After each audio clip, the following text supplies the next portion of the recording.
मोर की शिकायत। एक घने जंगल में रंग बिरंगा मोर रहता था।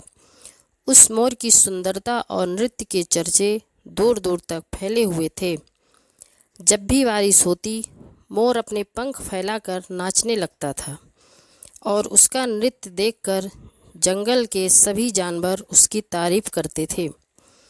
मोर को अपनी सुंदरता पर बहुत घमंड था, लेकिन एक बात उसे हमेशा खटकती थी, उसकी आवाज़। मोर की आवाज़ बहुत ही कर्कश थी। वह जब भी बोलता, उसकी आवाज़ उसे पसंद नहीं आती थी। एक दिन मोर ने ठान लिया कि वह इस बात की शिकायत भगवान से करेगा। मोर आकाश की ओर देखकर बोला कि आपने मुझे इतनी सुंदरता दी है, लेकिन मेरी आवाज़ इतनी बुरी क्यों है? क्या आप मेरी आवाज़ भी मधुर नहीं बना सकते? भगवान ने मोर की आवाज़ सुनी और मुस्कुराते हुए बोले, मोर, तुम्हें जो कुछ मिला है वह बहुत ही खास है। हर किसी में कुछ खास होता है और कुछ कमियां भी होती हैं। तुम्हारी सुंदरता, तुम्हारा नृत्य दोनों अनमोल है।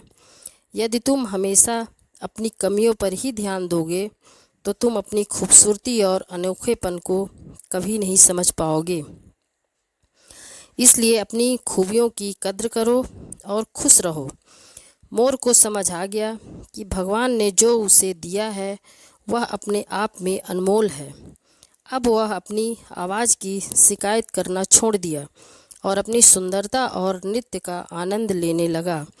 अतः इस कहानी से हमें यह सीख मिलती है कि हमें अपनी खूबियों को पहचानना चाहिए और कमियों को स्वीकार करना चाहिए।